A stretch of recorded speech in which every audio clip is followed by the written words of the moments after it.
guys, welcome to this random little video that I thought about making, mainly because a friend of mine asked me to recommend him the best emulator for the computer that I thought about, or that I know of.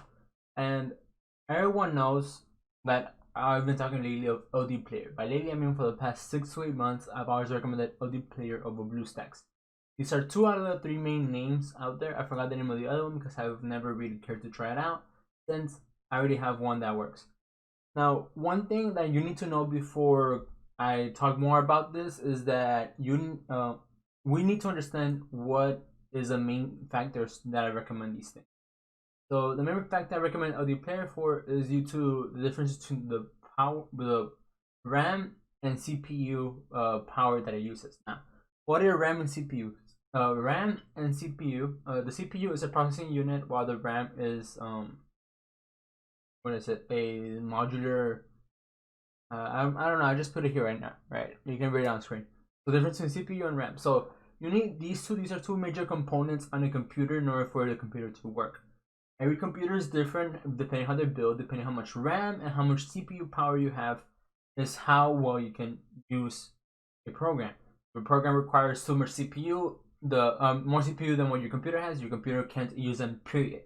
And the more CPU or the more RAM you have, the more likely you're able to use more instances of said program, or you're able to actually run the program smoothly. So if a program it's more intensive and requires more resources from your computer in order to work, that means it's gonna put a lot more stress on your computer, making it either slower or not allowing you to do other things besides using that same processor. So as you can see right here, I can close this now. I don't need it. I have right here a BlueStacks and an OD Player. These are freshly downloaded. Well, not freshly downloaded. They're downloaded, and I'm gonna show you what the differences are. So on screen, right here on the bottom, right. Oh, my screen reflects that way. I have the test manager. Now, test manager shows you how much CPU and processing power is being used. You go right here, CPU, from Streamlabs OBS, which is what I use to record my videos. Streamlabs OBS is using 21% of my CPU and 31% of 22% of my CPU and 643 megabytes of my RAM. Memory will be RAM in this case.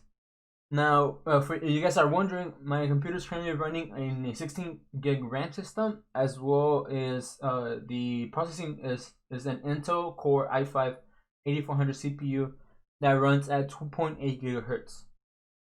Of course, I think it's running faster. I'm gonna change the performance. You can't see that since I have it cropped out, right? So first off, I'm gonna show you how it looks with BlueStacks starting up.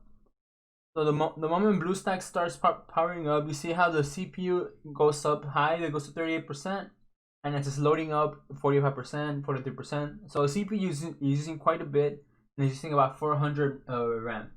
Now, of course, when the program goes idle, the CPU usage does go down, but that is the program going idle. But as you can see, it's still staying in the range of 30 to 50%, with the memory being at 309.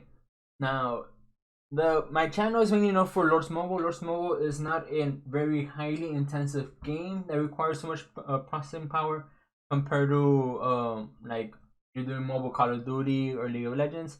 Right now on full idle, you see the CPU usage dropped down to about 1 to 5%, and memory usage is still at a high 200, well, close to 300 over RAM.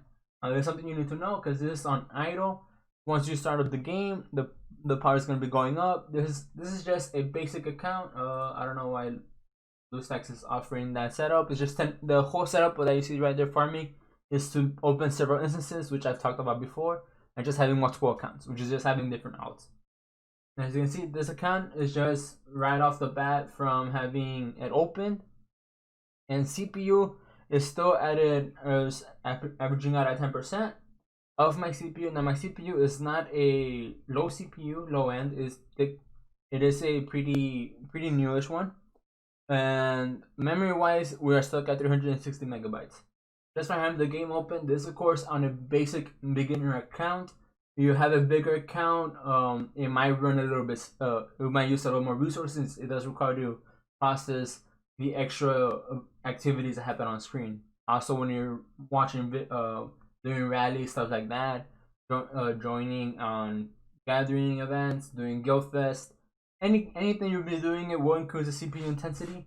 But it's just having one instance open is using about 10% of my CPU, which is half of my recording software is using, and the recording software uses more because it's doing whatever it's recording into its own thing, right? So this is what I want to show you. So as you can see, we're looking at 10%. Oh, I guess you guys are, yeah, I'm looking at this in proportion, right? And 350 megabytes of RAM. So once I close it, close, you see everything is gonna go back down. Back down nice and slowly, right? It's still showing properly, yeah. Now next up, I'm gonna show you what LD Player looks like. So now opening LD Player, on startup you see CPU only hits 10% at most, going back down to 4. RAM being used is 400, no, not 400, 46. Hasn't even hit 50. CPU usage is still below 1%. Let's see, what is exactly using my CPU at this very moment? It seems to be the virtual, the background I'm using currently. That's using most of my CPU at this very moment. The big percentage spikes is because I just want to have a very nice background for you guys to watch in the middle of the video.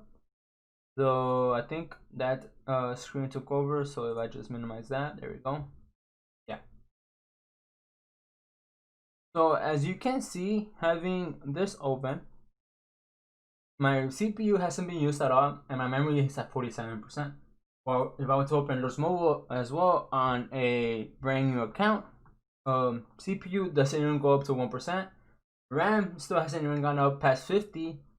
This just shows how much better, how much less resource intensive LD Player is. On LD Player, you can also use the instances setting on there, so you can have multiple accounts open, or multiple different phones being used. As you can see, I'm in the game, same small account, nothing changed, and you can see we're not going over 1%, and we haven't gone over 47 RAM. So this is the main reason I always say the LD Player is best. I don't know why it's called DN Player on here, but yeah. So LD Player, as you can see, is open next is on main. It's not being intensive at all on resources at all. Power usage is low, so that also means you don't need to work on a battery, whether you're working on a laptop or stuff like that. So this is a very nice thing of LD Player. And that's the reason I wanted to make this video, just show you guys why I do recommend it. Now I do have a affiliated link on the bottom of this video, and I will be adding that to every other video. You want to support the channel. If you ever want to download LD Player, please make sure you use that link. I do benefit from it, but you also benefit from it because you get LD Player. LD Player is also a free software, just like BlueStacks, and I will recommend it over BlueStacks any other day.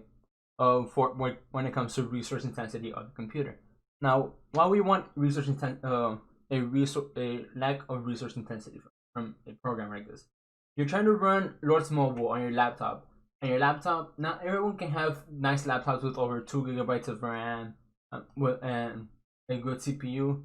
So this makes it so in case you have an old laptop, you can still run your mobile games on it. As you can see, the difference between BlueStacks and LD Player, it's already a 30 to 55% CPU usage, as well as RAM goes down by 300 megabytes, which is pretty much a really big upgrade. I mean, a pretty big save on your computer resource. So that means you can have LD Player open in the background and then do whatever else you want to do, watch YouTube videos, watch streams, do homework, do your work on the computer. So you can do anything you want while having LD Player still downloaded and working in the background. Now I hope you found this video informational. I actually didn't think I was gonna go over. I didn't think it was gonna be a 5-minute video, but apparently I'm at 9 minutes right now on recording. Almost 10 minutes. So I hope you enjoyed this video. I hope you found it informational and that you understand what I'm trying to say. If you don't, you have any other questions, please leave it down in the comments, and I'll be sure to answer them as soon as I get to them. Now of course it's separate from my regular gaming videos, but I hope you didn't find that too boring. Catch you in the next one. Peace.